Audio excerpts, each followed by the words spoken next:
What's up everyone, it's KDlearns, and today we're going to be talking about the Vienna Gambit. It really helped me get from 1000 elo to about 1200 elo.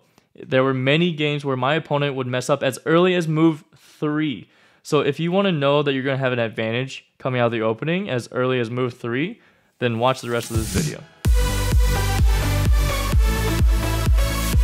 So what is the Vienna Gambit? It happens after e4, e5, knight c3, knight f6. And then we hit them with the funny looking f4, which is a clear opportunity to take a completely undefended pawn. That's the point of a gambit. But there are 4 different responses that I've seen commonly at the beginner level, and 2 of them are functional for black. The other 2 immediately gives white the advantage in the opening. And I'm going to walk you through the ones that are functional first, and I may make future videos for these because it is a little more intensive on the theory. But for now, I'm going to just give you a quick primer and then walk into the ones that are a little bit more juicy. So in this instance, the more passive and safe option that you'll see is d6. And here, all you have to do is just develop your knight and continue like normal. Just have a normal plan, maybe get the bishop out and castle. Something very simple and straightforward. Nothing too crazy here. But if your opponent is studied up a little bit, sometimes they will go with d5, which is not very common, but every now and then you run into it. And here you do want to go ahead and threatening their knight, and oftentimes they will take right here, and you have to be very, very careful and conscious of this dark square weakness of your king. So, one way to deal with that is just to jump the knight out to f3, protecting that square. There's a bunch of different ways to do it, but in general, that is one thing you absolutely have to watch out for. My entire chat in my Twitch channel played a chess relay versus me, and they got me real dirty with exposing this this dark square weakness. So don't fall for that. All right, that's the one thing you have to watch out if you play this opening. But like I said, especially at the beginner level, you don't run into this very often. Instead, what you often see is that people will either take or try to say, oh, I play the 2 knights defense, so I'm just going to put my 2 knights out against any e4 opening and I'll be okay. But not so fast. So let's see what happens after takes. After takes, all you do is you push your pawn, because at this point, there's no safe square for this knight. You can see that the queen covers all these squares, and here, these 2 squares, this knight takes both of them.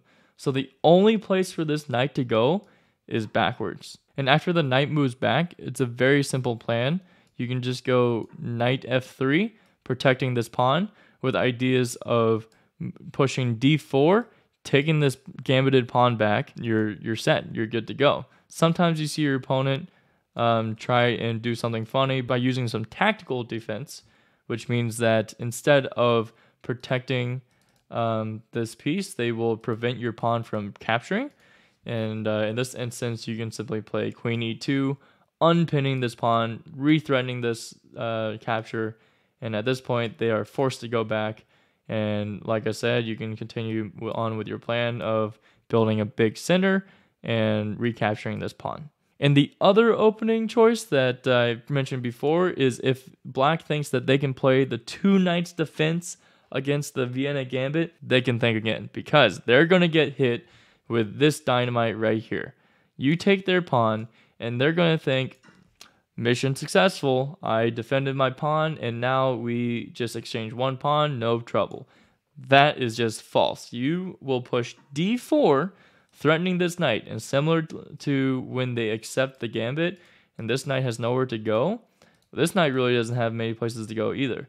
So what will often happen is it will either go back or go to g6. In either instance, you simply push e5. And after e5, this knight, once again, same scenario. Every square that it goes is dominated by your pieces.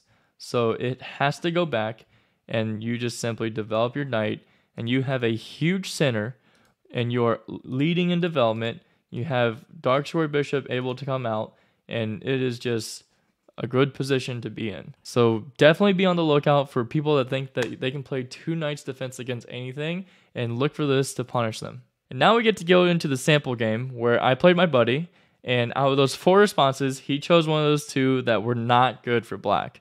So after we get into the Vienna Gambit, you can see he went with the 2 knights defense, which we already established was not a good idea.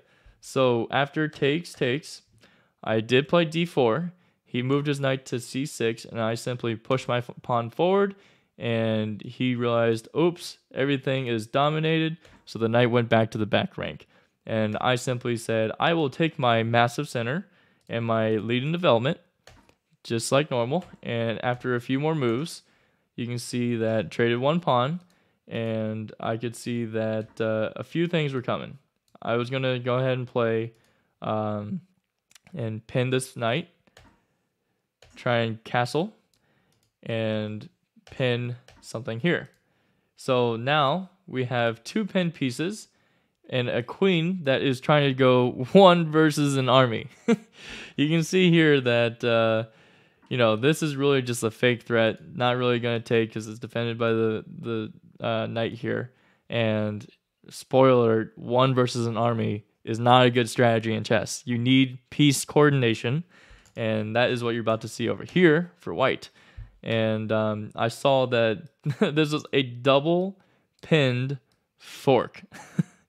Just think about how much coordination is happening over there. And meanwhile, black's just got this queen that's coming out for no reason to try and destroy everything. And I could see that here on the next move, I was going to win a piece. And I not only was going to win a piece, I could choose which way to go. And so after queen b4, the queen is still trying to take everybody out. And meanwhile, the castle at home is on fire. So this is the dog meme with the cup of coffee where he's saying everything is fine, but it's not fine. So my thought process here was to go ahead and take the knight and set up a discovered check, which fortunately my opponent did not see, and they got tunnel vision. Their queen was trying to go on a rampage. Queen took bishop, which allowed a discovered check.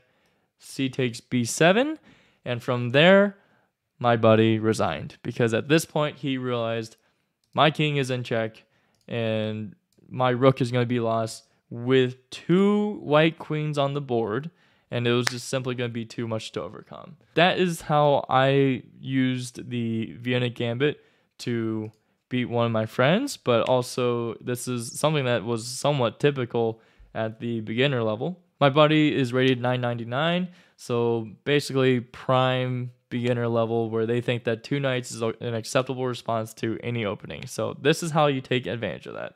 So there you have it. Now you know how to punish beginners who do not play the right response to the Vienna Gambit.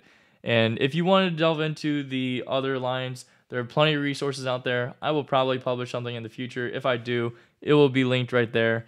And for now, if you like that type of content, please hit the like and subscribe button, and I will see you in the future. Happy learning, everyone, and good luck on your chess journey.